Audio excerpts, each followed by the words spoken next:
పెద్ది సుదర్శన్ రెడ్డికి సంబంధించినటువంటి అంతిమ యాత్రకు పెద్ద ఎత్తున ఉద్యమకారులు తరలి వస్తూ ఉన్నారు. ప్రస్తుతం మనతో పాటు వరంగల్ జిల్లాకు సంబంధించినటువంటి ఉద్యమకారులు ఉన్నారు. సార్ చెప్పండి, ఉద్యమంలో చాలా వరకు కూడా మీరంతా కూడా పెద్ది సుదర్శన్ రెడ్డితో పాటు మీరంతా కూడా కలిసి పనిచేసారు. ఆ సమయంలో ఎలా ఉద్యమాన్ని ముందుకు తీసుకెళ్ళారు? దాంట్లో పెద్ది సుదర్శన్ రెడ్డి పాత్ర ఏ విధంగా ఉంటుండే? పెద్ది సుదర్శన్ రెడ్డి చనిపోవడం చాలా బాధగా ఉన్నది ఫస్ట్.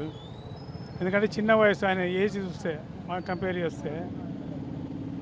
నేను అప్పుడు అధ్యక్షుడిగా పనిచేసిన అర్బన్ జిల్లా. నేను చెప్తే అట్లా ఏదైనా ఉంటే పోయి పనిచేసి వచ్చే వ్యక్తి, ఒక కార్యకర్తగా ఎదిగిన వ్యక్తి. కార్యకర్త నుంచి మొదలు పెడితే ఎమ్మెల్యే స్థాయికి ఎదిగిండు. ఉద్యమంతో నిష్ఠతో పనిచేసిన వ్యక్తి అంచెలంచెగా ఎదిగిండు, కష్టాలను చూసిండు. ఆఖరికి ఒక స్థాయికి ఎదిగినాక ఇంత తొందరగా చనిపోతాడని అయితే నేను బాధాకరం. ఎందుకంటే ఏ ఆశయం కోసం అయితే తెలంగాణ ఉద్యమంలో పాల్గొన్నాడో ఆశయం అయితే నెరవేరింది ఆయన బ్రతుకున్నప్పుడు, అది ఒకటి సంతోషం. కానీ ఏంటంటే ఇప్పుడు ఆ వయసులో చనిపోవడం అనేది చాలా బాధగా ఉన్నది. ఎందుకంటే చాలా ఏళ్ళు కలిసి డే 1 నుంచి ఉద్యమంగా పనిచేసినాం కాబట్టి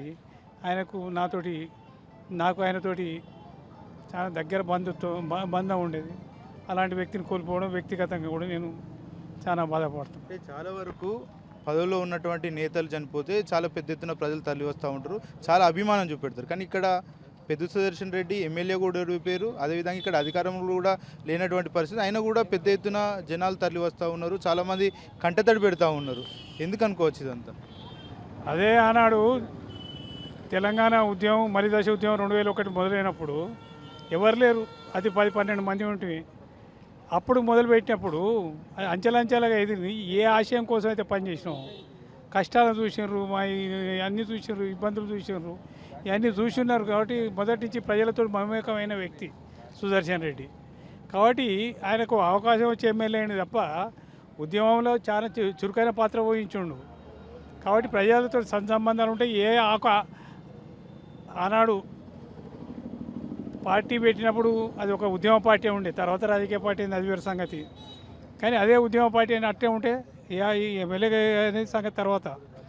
కానీ ఆ ఆశయం ఏదైతే ఉన్నదో నెరవేరింది. ఆశయం అనేది ఎన్నో ఉంటాయి, నాకు కూడా ఎన్నో, కానీ అది నెరవేరాలనే బతుకున్నప్పుడే నెరవేరింది.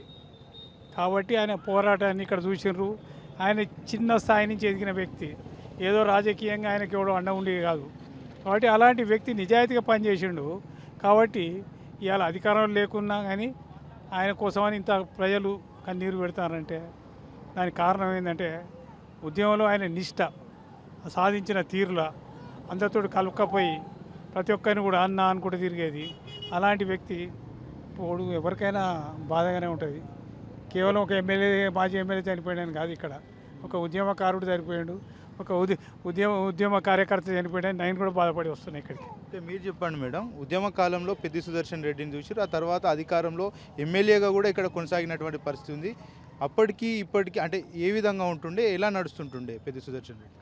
అంటే ఫస్ట్ ఏదో సాధిద్దామనో ఎమ్మెల్యే అయిదామన్నదో కాదు, తెలంగాణను సాధించాలనే ఒక పట్టుదలతోనే కదా ఆ రోజు తెలంగాణ ఉద్యమ పార్టీలో జాయిన్ అయిన తర్వాత అది రాజకీయ పార్టీకి ఎదిగింది. అంటే తెలంగాణను సాధించాలనే బలమైన కోరికలో తిరిగిండు. కాబట్టి మొత్తం ఎక్కడ కూడా తెలంగాణ ఉద్యమం కోసం పోరాటం చేసిన వ్యక్తి. అప్పుడు కూడా మేము అందరం కలిసి పోరాటం చేసినాం.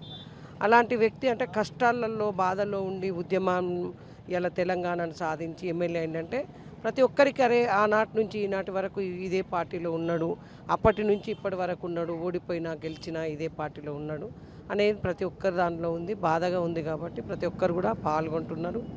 అదే విషయంలో కూడా ఆయన కుటుంబానికి కూడా నేను ప్రగాఢ సానుభూతిని తెలియజేస్తున్నా. చనిపోవడం అనేది బాధాకరమైన విషయం. మీరు చెప్పండి మేడం, ఉద్యమ కాలంలో పెద్ది సుదర్శన్ రెడ్డి మిగతా ఉద్యమకారులతో కావచ్చు, అదేవిధంగా పార్టీకి సంబంధించిన నేతలతో కావచ్చు, ఇక్కడ ఉన్నటువంటి ప్రజలతో కావచ్చు, ఏ విధంగా వ్యవహరిస్తూ ఉంటుండే, ఏ విధంగా మమేకమై పెద్ది సుదర్శన్ రెడ్డి ఉంటుండే? ఈరోజు పెద్ది సుదర్శన్ రెడ్డి చనిపోవడం చాలా బాధాకరం. ఎందుకంటే ఆయన పార్టీలకు అతీతంగా ఆయనకి ఆత్మీయులు ఉన్నారు. ఒకప్పుడు ఉద్యమం అప్పుడు చాలా విస్తృతంగా ఆయన ప్రజలకి మమేకం కానివ్వండి, లేకపోతే తెలంగాణ రావడంలో ఆయన ముఖ్య పాత్ర పోషించారు. కాబట్టి ఈరోజు ఆయన ఒక అధికార ప్రతినిధిగానే కాదు, ఈరోజు ఆయన ఒక ఉద్యమకారునిగా ఈరోజు ఇంత జనం ఆయన్ని రావడము, బాధపడము నిజంగా ఆయన లేని చాలా బాధాకరం. అంటే మొన్నటి వరకు కూడా ఒక హోప్ వచ్చింది అందరికీ, పెద్ది సుదర్శన్ రెడ్డి ఏదైతే కోలుకుంటున్నాడు, చాలా వరకు కూడా మంచి జరిగేటువంటి అవకాశాలు ఉంటాయంటూ కూడా ఇక్కడ నియోజకవర్గంలోని ప్రజలు కావచ్చు, మిగతా ఆయన సన్నిహితులంతా కూడా దేవస్థానాల వద్దకు వెళ్ళి పూజలు కూడా చేసినటువంటి నేపథ్యం కూడా ఉంది. ఉన్న పలంగా ఒకేసారి అందరూ కూడా షాక్ గురైనటువంటి పరిస్థితి కూడా కనబడతా ఉంది. ఈ అంతా ఎట్లా చూడవచ్చు అంటారు? ఆయన బతుకుతారని ప్రతి ఒక్కరు అనుకున్నారు, కానీ ఆ రోజు 4 రోజుల క్రితమే తను చనిపోయారనేది, బ్రెయిన్ డెడ్ అనేది మనందరికీ తెలిసిన విషయం. కానీ దేవుడు కనికరిస్తే బతుకుతాడేమో అనే ఒక చిన్న ఆశతోటి ఆయన ట్రీట్మెంట్ ఇవ్వడం జరిగింది. కానీ దురదృష్టవశాత్తు చనిపోవడం జరిగింది ఆయన. అది చాలా బాధాకరం. రైట్, ఇది పరిస్థితి. మొత్తానికైతే ఇటు నియోజకవర్గానికి సంబంధించినటువంటి ప్రజలు కావచ్చు, సార్ చెప్పండి ఏ విధంగా ఉంటుండే పెద్ద ఉద్యమం సమయంలో కావచ్చు, ఆ తర్వాత అధికారంలో కావచ్చు, ఏ విధంగా ప్రజలతోటి ఉంటుండే, ప్రతిపక్ష నాయకులతోటి ఏ విధంగా వివరిస్తూ ఉంటుంది? దానికి ఇంకో రకంగా చెప్పవలసిన అవసరం లేదు. ఇప్పుడు చూస్తున్నారు కదా మీరు, అంతిమ యాత్రలో బహుశా జాతీయ స్థాయి నాయకులకు కూడా దొరకని ఘన నివాళి ఇవాళ వారికి దొరికింది. చాలా కాలంగా అంత ఉద్యమంలో కలిసి పనిచేసినాము. నేను ఇక్కడ ఆయన ఎమ్మెల్యేగా కంటెస్ట్ చేస్తే నేను ఎంపీగా కంటెస్ట్ చేసిన. దురదృష్టమైన ఓడిపోయినా కూడా ఈ ప్రాంతాన్ని వదిలిపెట్టకుండా ఈ ప్రాంత అభివృద్ధి కొరకు నిరంతరం పనిచేశారు. కనుకనే ఇవాళ ఇంత గొప్పగా ఆయనకు ఆ నివాళులు అర్పించారు.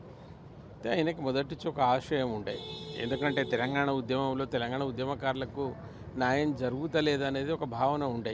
ఇప్పటి వరకు కూడా ఆయన మెదడులో ఏదో మూలన ఉంటుంది. మేము కలిసినప్పుడల్లా మేము బాగా బాధపడేవాళ్ళం. అరే, తెలంగాణ కొరకు ఉద్యమం చేసిన వాళ్ళని కాకుండా తెలంగాణకు వ్యతిరేకంగా ఉన్న వాళ్ళకే ప్రభుత్వాలు ప్రాధాన్యత ఇస్తూ ఉన్నాయని ఇప్పుడు కూడా కలిసినా మేము మాట్లాడుకునేవాళ్ళం. అదో దురదృష్టం అది. అయితే ఆయనకు ఆవేదన ఎప్పటికీ ఉండే, ఎన్నడూ తృప్తి, ఏదో నేను ఎమ్మెల్యే గెలిచినని తృప్తి కాకుండా ఉద్యమకారులకు తెలంగాణకు కావలసినటువంటిది దొరుకుతలేదు కదా అనేటువంటి భావనలోనే ఆయన కొంత మదన పడుతున్నటువంటి వ్యక్తి. దురదృష్టం మరి చిన్న వయసులోనే ఇవాళ మాకు కలిసి వేసిన విషయం ఏంటంటే, అంబేద్కర్ ఏదైతే అమరవీరుల స్టాచ్యూ హనుమకొండలో మేము ఇక్కడ ఉన్నవాళ్ళం అందరం కలిసి వేల కార్యక్రమాలు అక్కడ చేశాము. అటువంటి అమరవీరుల స్తూపం దగ్గర ఇవాళ ఆయన శవమై వచ్చి ఆయన భౌతిక దేహాన్ని అక్కడ తీసుకొచ్చినప్పుడు అది తట్టుకోలేనటువంటి ఒక ఆవేదన, బాధ. ఏది ఏమైనా ఒక గొప్ప నాయకుని తెలంగాణ రాష్ట్రం, ముఖ్యంగా మన నర్సంపేట నియోజకవర్గం కోల్పోయింది. భగవంతుడు వారి ఆత్మకు శాంతి కలిగించాలని, వారి కుటుంబానికి నేను ప్రగాఢ సంతాపాన్ని తెలియజేస్తూ, ప్రభుత్వాలు ఇప్పటికైనా అర్థం చేసుకొని ఉద్యమకారులను గౌరవించాలి. ఇప్పుడు ఉన్న ప్రభుత్వం కూడా ఏదో వాళ్ళకి మేము ఇప్పుడు ఉద్యమకారులకు ఏదో చేస్తున్నామని రోజు మీటింగ్ పెట్టుడు కాదు. ఒక నిజమైనటువంటి ఉద్యమకారుడు చనిపోయాడు, మీరు ఎలాంటి గౌరవం ఇస్తారో ఇప్పుడు ఇవ్వండి. ఎందుకు ఇంత గొప్ప నాయకునికి, ఉద్యమకారునికి అంత్యక్రియలు చేసేటప్పుడు అధికార లాంఛనాలతో చేయవచ్చు కదా. మీరు ఎవరికి చేస్తున్నారో మాకు తెలియదా? గతంలో కూడా ప్రభుత్వాలు ఎవరికి చేసినో తెలియదా? మరి ఇటువంటి నాయకునికి ఎందుకు చేయారంటే, ఉద్యమకారులకు ఉండేటువంటి ప్రాధాన్యత ఇట్లా ఇస్తూ ఉన్నాయి ప్రభుత్వం. కనుక ఇప్పటికైనా కొంచెం వాళ్ళు జాగ్రత్త పడి, మీరు వాళ్ళను ముందే, అంటే బతికి ఉన్నప్పుడే చంపేయకండి దయచేసి. ఉద్యమకారులకు నిజమైనటువంటి ప్రాధాన్యత ఇచ్చి కాపాడమని కోరుతూ ముగిస్తాం.